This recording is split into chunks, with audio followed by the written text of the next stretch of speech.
Eman Bacosa. Eman Bacosa Pacquiao. Si Eman Bacosa ay anak ni Joanna kay Manny Pacquiao. Welcome to Maris Life in Australia. Here sharing with you Manny Pacquiao's other son, Eman Bacosa. Bata. At matulungin at nagdaan lahat yan sa hirap kung tutuusin. Ikumpara nyo sa mga naunang mga anak ni Manny. So, ayan siya. So, mabalik tayo sa sinabi ko. Si Manny Pacquiao, may asawa si Jinky. Ito yung interview niya kay Jessica Soho. So, nirelate niya ang tunay na buhay niya rito. At meron scene dito na napaiyak ang batang to dahil naalala niya ang hirap ng buhay niya. So, again, anak siya sa ibang babae ni Manny Pacquiao. Meron siya mga kapatid sa unang asawa ni Manny kay Jinky, which is sina Jimwell, sina Michael, si Princess, si Queen, at saka si Israel. Tapos sa kanyang mother, meron siyang mga kapatid at mga lalaki. Tapos dun sa naging ikatlong asawa ng ina, si Sultan, meron din siya mga kapatid.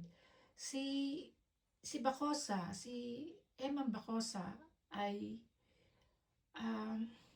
lumalabas na pangatlo dahil sa edad niya. Dahil mas bata sa kanila yung dalawang babaeng anak ni Pacquiao. So anyway, itong interview na to kay Jessica Soho, kung makikita nyo yan, hanapin nyo yan, napakaganda ng interview niya yan. At ang batang ito talaga namang pinagpala ng Diyos, ha. Kina mo nga naman, ha. So, ito si Jinky Pacquiao, unang asawa ni Manny Pacquiao. Yan ang kanilang panganay na anak, si Jimwell. Yan ay lumalaban na rin ng boxing. Yan ang naging asawa ni Jimwell. Part Pilipina yan, tapos may baby na sila. So, ito yung mga shot na mga nauna niya ng mga previous fights. Overseas, lumalaban na rin siya. There you go. Ito yung patas ang pagkapanalo sa laban ng boxing. At heto naman ang kanyang kuya. Anak din ni Pacquiao kay Jinky. Si Michael naman to. Jimwell, tapos Michael. Sumubok din yata ito sa boxing pero hindi nagtuloy-tuloy. Pero ngayon, siya ay isang counselor or something sa isang organisasyon. So, nakikita mo talaga na ang mukha ni Manny, sa kanilang mga bata, sa mga anak. At ito naman si Eman Bacosa. Sa likuran ay ang kanyang stepfather na si Sultan. So, yan ang naglingkod at nag-alaga sa kanila ng mga panahon na siya ay napabayaan. Ayan ang kanyang ina na si Joanna Bacosa.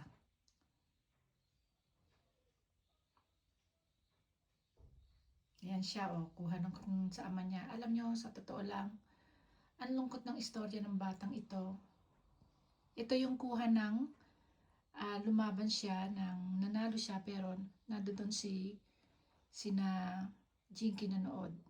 Ayan siya, papapunta pa lang sa ring. Ang laki ng future ng batang ito. So, kinuha na rin ito na maging artista, nag-sign na rin to sa mga GMA para gumawa ng pelikula at nakilala na rin niya ang kanyang crush na si Jillian Ward, isa ring sikat na artista. So, patnubayan nating panoorin ang istorya ng batang ito. Eman Bacosa Pacquiao. Magiging successful tong batang to. Naniniwala ako na ang isang tao na nagdaan sa hirap at may pananiniwala sa Diyos ay nililigaluhan, may kapalit sa buhay. Ayan si Jillian Ward. Finally, nakilala niya na. At ito naman ang kanyang mga kapatid na babae. Ito yata si Queenie. Yan. Naman, ang isa pa niyang kapatid,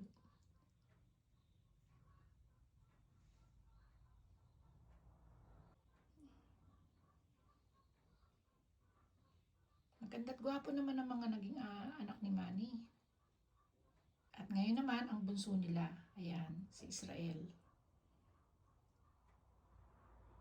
Galing sa hirap si Manny Pacquiao at nakita nyo naman sa pagbaboxing nagbago ang buhay. Kaya huwag kayong mawawala ng pag-asa. Habang may buhay, may paniniwala sa Diyos at maging mabuti kayo, naniniwala ako na may kapalit yan. At dito, sineshare ko sa inyo, panoorin nyo kung paanong bumanat sa ringside yan. Talagang may future tong batang to. Kita nyo? Magiging successful talaga tong batang to. Yan ang mga naunan niya ng mga fights. Nanalo siya dyan sa mga yan. Ito yung fights na i-become a laughing matter kasi merong part na hinalikan siya ng kalaban niya.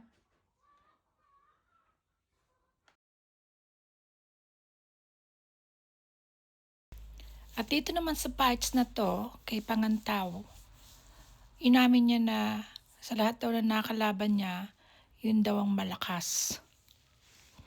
Marami na rin siyang mga fights na na-perform, ano? The future. Bata lang to eh. He's only 21 yata. Ayan, inililing siya ngayon kay Jillian Ward. Kaya I can see na Emma Bacosa will end up making movies. Nakikita mo ang determinasyon sa mukha ng batang to eh. Tingnan mo. Masigasig. Dito yung umiiyak siya na naalala niya yung hirap niya nung kabataan siya. Kabataan niya na ginugulpi siya ng stepfather niya.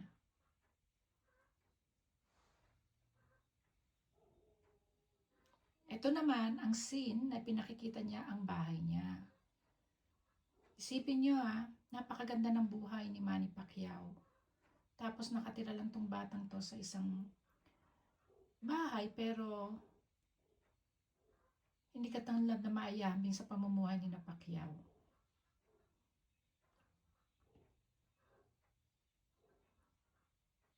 Ito yung tinetry niya, kunyari itong artista ito nakakahawig daw eh. 23 pala siya. Yan yung interview niya kay kay Soho. At iyan naman yung interview niya kay Boy Abunda.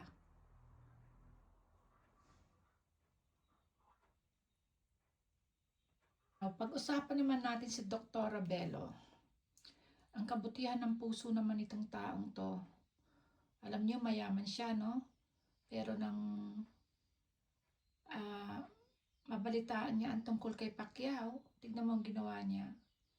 She make an effort na ma-meet si Eman, nakasama ang asawa niya, at niregaluhan niya ng magandang relo. Ipinamili ng mga damit, pinamili ng boxing gloves, at kasi ang kasabihan na tumulong ka sa mga taong nangangailangan talaga ng tulong, pero mapagkumbaba, kahit alukin mo, ayan, kasama si Hayden, pinamimili ng pang-boxing glove. Yung boxing glove ni Eman ay 6 years old na pero hindi niya pinapalitan, yun pa rin ang ginagamit niya.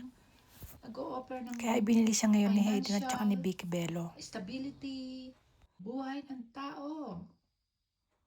Talagang nagbabago. So, patnubayan natin ang magiging istorya ng buhay ng batang ito.